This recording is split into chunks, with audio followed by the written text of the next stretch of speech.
کہ کیا اس میں میسج کیا.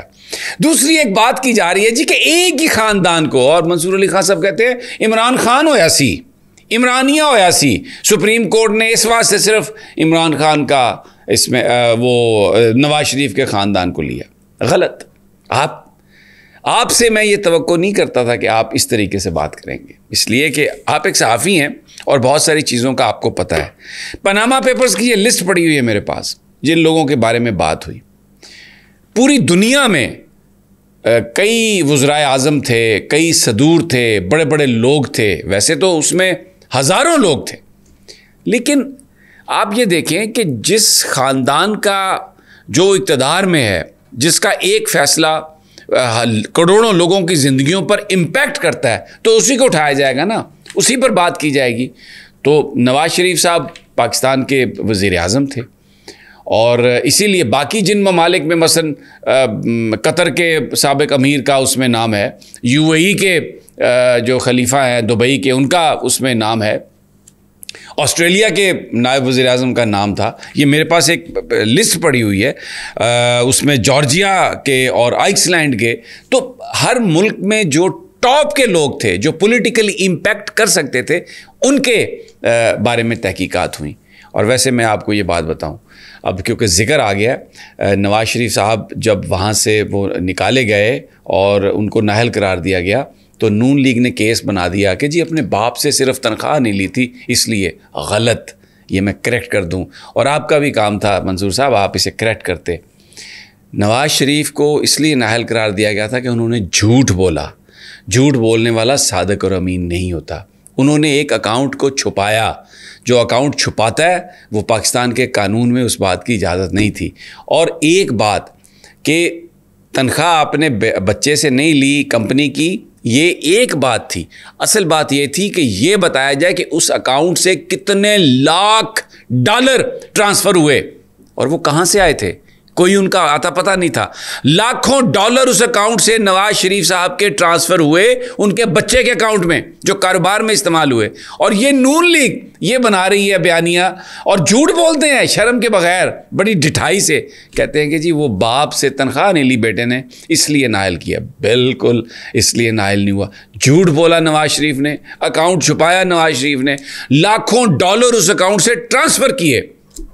یہ جرم تھا جس کی وجہ سے سپریم کورٹ آف پاکستان نے ان کو نااہل قرار دیا. اور دوسرے جو لوگ ہیں ان کی جو انویسٹیگیشن, اچھا پھر یہ آپ یاد رکھیں کہ جو نواز شریف کی انویسٹیگیشن ہوئی تھی وہ ایک 5 ممبر انویسٹیگیشن ٹیم تھی. اس میں FIA کا نمائندہ تھا, اس میں ISI کا نمائندہ تھا, اس میں یعنی یہ ایجنسیوں کے باقاعدہ طور پر پورا وہ ایک جوائنٹ انویسٹیگیشن تھی, اور اس کو FIA کے جو صاحب تھے وہ اس کو لیڈ کر رہے تھے. اس لیے اس پر الزام لگانا اور یہ کہنا کہ جی وہ بس عمرانیہ ہو گیا تھا.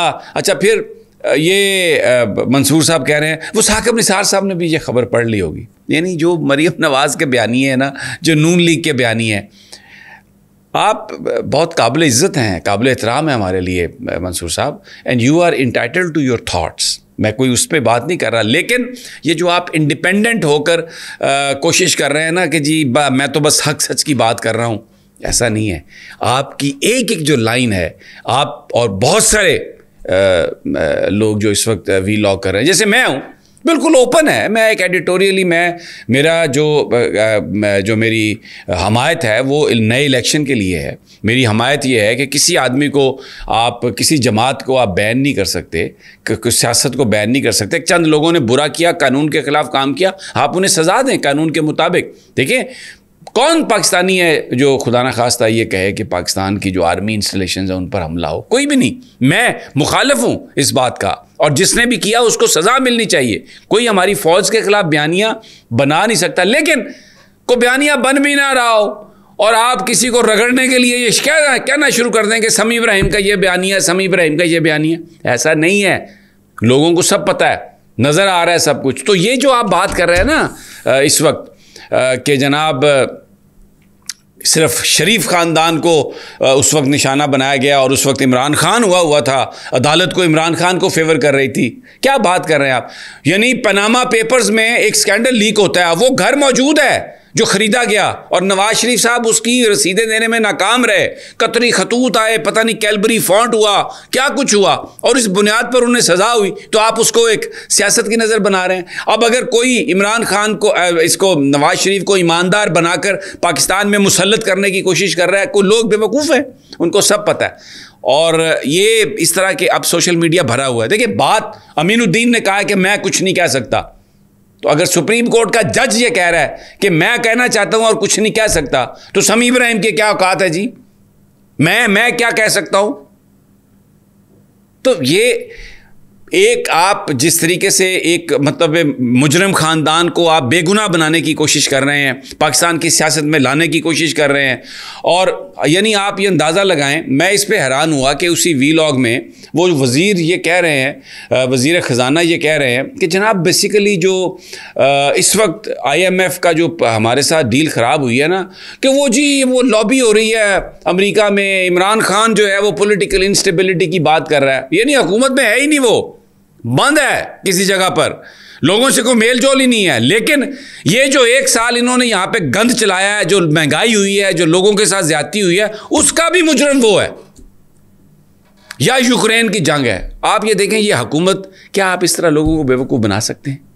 آپ اس طرح بیوقوف نہیں بنا سکتے. آپ کو اپنی جو پرفارمنس ہے, اگر آپ نے ڈالر کی قیمت کہاں پہ لے گئے ہیں, مہنگائی اتنی زیادہ ہو گئی ہے, تو اور پاکستان کے اندر ایک پولیٹیکل انسرٹینٹی ہے جس کی وجہ سے لوگ انویسٹمنٹ نہیں لا رہے, تو اس ہر چیز کی ذمہ داری آپ یہ ساری جماعتیں مل کر عمران خان کو دے رہی ہیں. ایسا نہیں ہے, لوگ سب جانتے ہیں ایسا نہیں ہے. اور آخر میں پھر امین الدین صاحب اپنے اس ابہام کو کلیئر کریں کہ کیا آپ کو پرابلم ہے, کیوں نہیں آپ بات کر سکتے؟ آپ بولے, آپ تو جج ہیں, آپ تو انصاف دینے والے ہیں, آپ جج ہیں, آپ بولیں کیا پرابلم ہے آپ کو, کس لیے آپ بات نہیں کر سکتے؟ بہرحال مجھے اگلی ویڈیو تک اجازت دیجیے. اللہ نگہبان.